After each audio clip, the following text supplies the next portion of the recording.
আসসালামু আলাইকুম রহমতুল্লাহি ওয়াবারাকাতুহ। প্রতিদিনের আমল ইউটিউব চ্যানেলে সম্মানিত মা বোনেরা, আশা করি আল্লাহ তাআলার অশেষ রহমতে আপনারা ভালো আছেন, সুস্থ আছেন। আলহামদুলিল্লাহ। আজ অত্যন্ত গুরুত্বপূর্ণ একটি ভিডিও নিয়ে হাজির হয়েছি। যাদের সন্তান হয় না তারা আজকে এই আমলটি অবশ্যই করবেন। শেষ রাতে ঘুম থেকে উঠে নিয়ম মেনে নিয়ত করে কষ্ট করে ছোট্ট একটা দোয়া দেখে দেখে 100 বার পড়ে আল্লাহ তাআলার কাছে মন থেকে দোয়া করবেন। কিভাবে দোয়া করতে হয় সেটিও বলে দেব, অর্থাৎ আপনি কিভাবে চাইবেন সেটাও ভিডিওর শেষে বলে দেব ইনশাআল্লাহ। আশা করছি ভিডিওটি মনোযোগ দিয়ে দেখবেন। রব্বুল আলামিন চাহে তো এই আমলের উসিলায় আপনিও সন্তান লাভের সুখবর পেতে পারেন।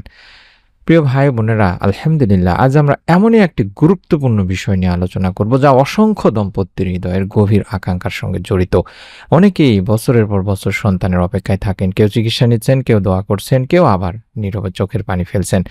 যদি আপনিও নেক ও সুস্থ সন্তান লাভের জন্য আল্লাহ রব্বুল আলামিনের কাছে প্রার্থনা করে থাকেন, তাহলে আজকের ভিডিওটি আবারও বলছি, শেষ পর্যন্ত মনোযোগ দিয়ে দেখুন। কারণ আজ আমরা জানব কোরআন ও সহিহ হাদিসের আলোকে শেষ রাতের দোয়ার ফজিলত, নবীদের শেখানো দোয়া এবং সন্তান লাভের জন্য ইসলামে প্রমাণিত আমল।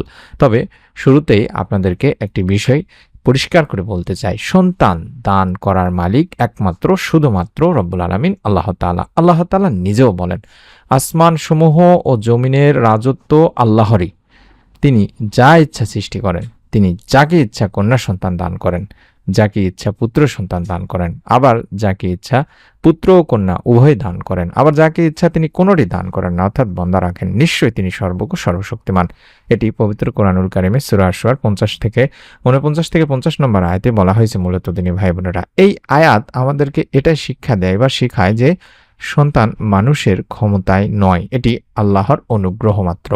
শেষ রাতের অনেক গুরুত্ব, তাই আমরা শেষ রাতে আমলটি করব। কারণ আল্লাহ রাসূল সাল্লাল্লাহু আলাইহি সাল্লাম এই বিষয়ে বলেছেন, প্রতি রাতের শেষ তৃতীয়াংশে আমাদের রব নিকটবর্তী আসমানে অবতরণ করেন এবং বলেন, কে আমাকে ডাকবে আমি তার ডাকে সাড়া দেব, কে আমার কাছে চাইবে আমি তাকে দান করব, কে আমার কাছে ক্ষমা চাইবে আমি তাকে ক্ষমা করব। সহিহ বুখারী, সহিহ মুসলিম শরীফের সহিহ হাদিস। সুতরাং শেষ রাত দোয়া করার জন্য অন্যতম শ্রেষ্ঠ একটি সময়।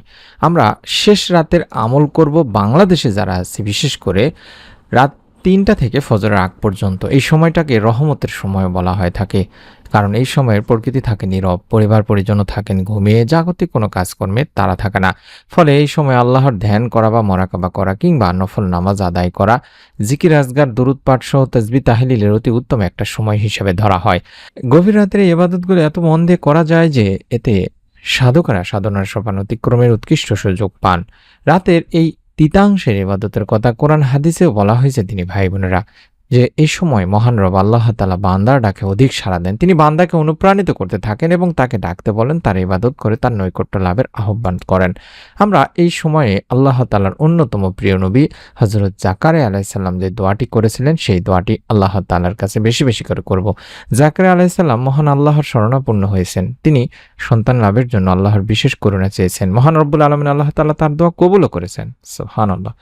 এতে বোঝা যায় নিঃসন্তান দম্পতির জন্য আশার আলো সবসময় জড়ে থাকে। আল্লাহ চাইলে বৃদ্ধ বয়সেও সন্তান দিতে পারেন। আল্লাহ রাব্বুল আলামিন নিঃসন্তান পিতামাতাকে তাই এই দোয়াটি শিখিয়ে দিয়েছেন, যাতে করে এই দোয়ার মাধ্যমে তারা দোয়া করে এবং আল্লাহ তাআলা তাদের দোয়া কবুল করে তাদেরকে নেক সন্তান দান করেন। আমরা এই মুহূর্তে স্ক্রিনের মধ্যে আরবি বাংলা দুটি উচ্চারণ সহকারে একটি দোয়া দেখতে পাচ্ছি। আপনারা সংগ্রহ করে নিন। এই দোয়াটি আপনাকে পড়তে হবে অন্তত 100 বার। আমি নিয়মটি কিছুক্ষণের মধ্যে বলে দেব এবং দোয়া কিভাবে করতে হয় সেটিও স্ক্রিনের মধ্যে লিখে দেব, বা দোয়া আপনাদের সঙ্গেই করব। রব্বি লা তাজারনি ফারদা ওয়া আনতা খায়রুল ওয়ারিসিন, এভাবে 100 বার পড়বেন।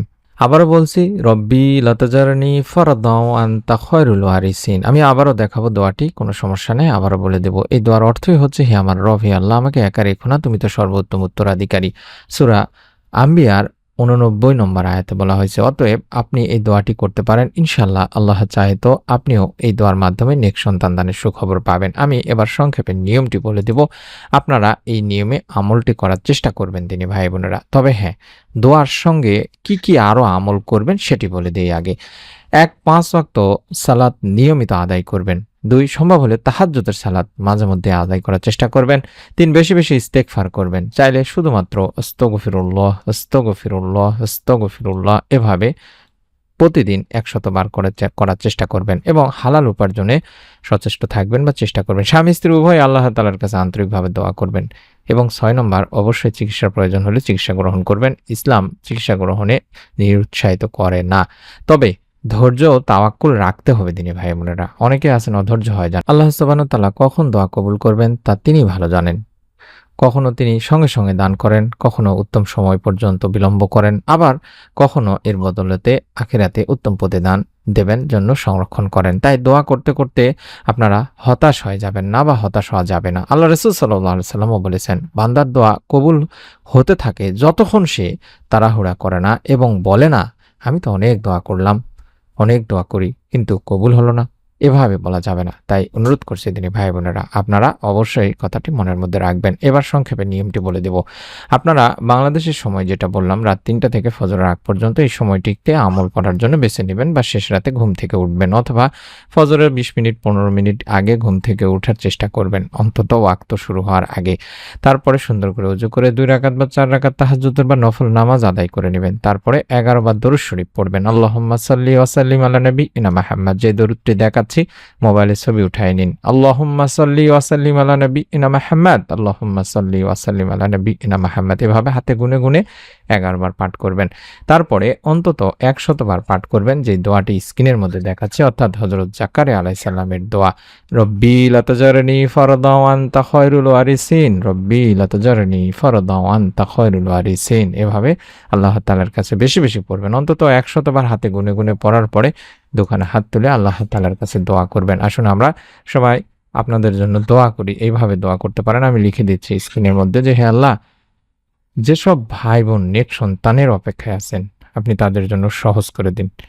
তাদেরকে সুস্থ, ঈমানদার ও নেক সন্তান দান করুন। যাদের ঘরে সন্তান আছে তাদের সন্তানদের দ্বীনের পথে প্রতিষ্ঠিত রাখুন। আমাদের পরিবারে রহমত, বরকত, শান্তি ও বরকত দান করুন। আমিন। আপনাদের কাছে অনুরোধ করছি, প্রতিটি কাজ নিয়তের উপরে নির্ভর করে। তাই অন্তত ভিডিওটিতে অন্তত একটি করে কমেন্ট করার মাধ্যমে নিয়ত করে আমলটি করার চেষ্টা করবেন। রব্বুল আলামিন চাহে তো নিয়তের ওসিলায় আপনার মনে নেক আশা, সন্তান লাভের মনোবাসনা পূরণ করে দিতে পারেন। নিজে আমল করে আপনার নিকট আত্মীয়স্বজন, কাছের মানুষজনের কাছেও ভিডিওটি শেয়ার করে দেবেন এবং সন্তান লাভের নতুন ভিডিও যেগুলো তৈরি করছে সেগুলো দেওয়া মাত্র যাতে পেয়ে যান, তার জন্য চ্যানেলটির সঙ্গে থাকবেন। আমরা মন থেকে দোয়া করি, বিশেষ করে পবিত্র জুমাবারে, তাই অবশ্যই কমেন্টে দোয়া চাইতে ভুলবেন না। সকলে ভালো থাকুন, সুস্থ থাকুন। মহান রব আল্লাহ তাআলা আপনাদের মনে নেক আশা পূরণ করুন। আমিন। আসসালামু আলাইকুম ওয়া রাহমাতুল্লাহি ওয়া বারাকাতুহু।